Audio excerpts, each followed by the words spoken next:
आस्था channel पर प्रभु की परिभाषा प्रभु की देखकर बहुत से भक्तात्माओं ने ये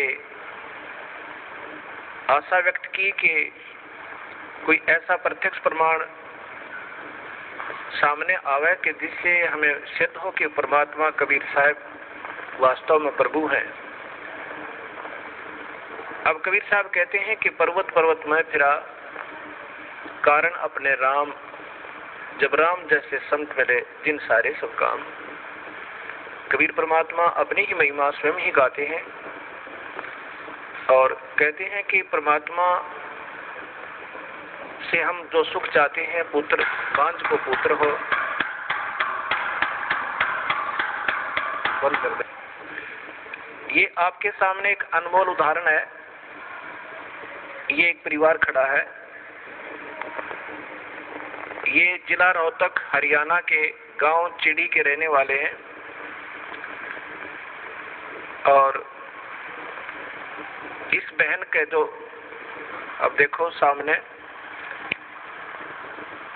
इस बहन की आयु लगभग 57 वर्ष है और साथ में ये नवजात शिशु इनकी गोद में है। ये इनका पुत्र है। पहले ये सामने जो लड़की खड़ी है, ये सामने सुलोचना नाम की लड़की, ये बड़े वाली देखना, इसका नाम सुलोचना है। आपकी कितनी आयु है बेटी? 35 वर्ष। अब इस लड़की की आयु 35 वर्ष हो चुकी है और इसके ये 2 पुत्र और पुत्री हैं। ये पुत्री है इस लड़की की और ये पुत्र है, अर्थात इस बहन की, देखना इसको बड़ी वाली को, क्या नाम है तेरी माँ का? इस संतरा की ये तो बेटी है, बड़े वाली सुलोचना नाम है, जो 35 वर्ष की है। चित्र मारे ना सारे।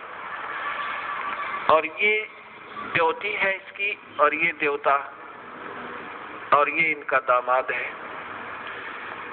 इस 35 वर्ष के तक कोई संतान नहीं हुई इस लड़की के, सुलोचना के जन्म के उपरांत।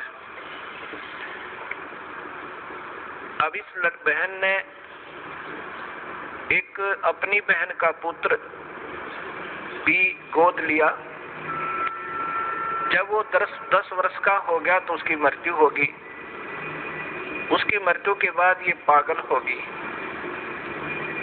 इस संतरा की ननंद गांव झांसुआ के अंदर ब्याही हुई है। वो बहुत बीमार रहती थी, सब जगह घूम ली थी, बर्बाद हो चुकी थी और कबीर परमात्मा के चरणों में आते ही कर्म दंड कटते ही वो स्वस्थ होगी। 4 वर्ष हो गए। तब वो अपनी बीमारी का इलाज हो जाने के बाद उसने फिर अपनी इस भाभी से प्रार्थना की जिसका संतान नहीं थी, एक पुत्री होने के बाद। ये जो सामने आपने चित्र में पुत्र को लिए हुए दिखाई दे रही है। फिर इधर लो,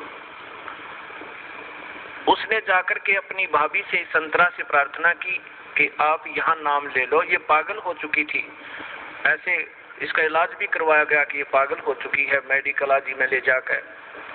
तब इसने प्रार्थना की कि आप हमारे गुरुदेव इस दास का नाम बताया, वहां चलो उनसे उपदेश लो, कबीर परमात्मा की रजा से आपकी ये सूनी गोद भी भरी जा सके है।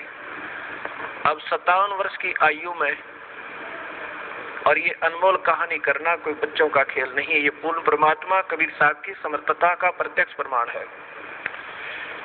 ये नहीं मानी कि अब नहीं हो सकता कुछ भी। तब उसने बहुत प्रार्थना की, इसको कह सुन करके यहाँ ले आए इस आश्रम करौथा में। नाम लिया। नाम लेते ही परमात्मा कबीर परमेश्वर ने अनहोनी की। ये बांझ को पुत्र दे, कोढ़ी को काया दे, वो प्रभु कहलाता है। ये गर्भ रहा, ये बच्चा परमात्मा ने भेजा अपनी कृपा से। फिर भी इनके मन में शंका पैदा कर दी इन मूर्ख मार्गदर्शकों ने, क्योंकि ये तो बेचारी सऊदी में थी नहीं, पागल हो चुकी थी। कहा कि तुम्हारे देवता प्रसन्न हो गए, ये तो ऐसे होना ही था। ये 35 वर्ष तक देवता कहाँ जा रहे थे इनके? यही ये मूर्ख जो मार्गदर्शक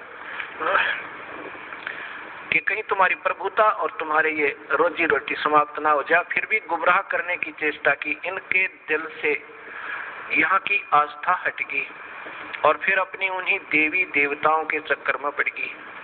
ये लड़का 14 महीने तक माँ के गर्भ से बाहर नहीं आया। सब डॉक्टर बच लिए कि ये लड़का शायद खत्म भी हो जा बालक। फिर वही जिसने इसको नाम दिलाया था, इसकी ननंद, वो गांव गई और उसने कहा कि नादान ने जुल्म कर दिया। ऐसे प्रमाण, प्रत्यक्ष प्रमाण के बाद भी तुम्हारी बुद्धि भ्रष्ट होगी, चलो जाकर माफी मांगे, दोबारा उपदेश ले। तब ये बेचारी यहाँ आई और जो भी उन देवता का दर रखा था वो करोड़ियों बठो क्या था गए, नाम लेकर दी, दोबारा माफी मांगी कि मेरे से गलती होगी। तब तीसरे दिन इस लड़के का जन्म हुआ। बोलो सतगुरुदेव की जय। ये सामने आप फिर देखिए इसी पुण्य परिवार को। आज इनसे पूछ कर देखो इन्होंने कितने देवी देवता पूजे थे और क्या क्या इन्होंने ना किया होगा। और कबीर परमेश्वर ने ये सुख दिया जो पृथ्वी पर कोई नहीं दे सकता। ये वो परमात्मा है जो भाग्य के बिना भी दे सकता है। ये आपके सामने प्रत्यक्ष प्रमाण है। बोलो सतगुरुदेव की। बंदी छोड़ कबीर साहेब की। सत साहेब।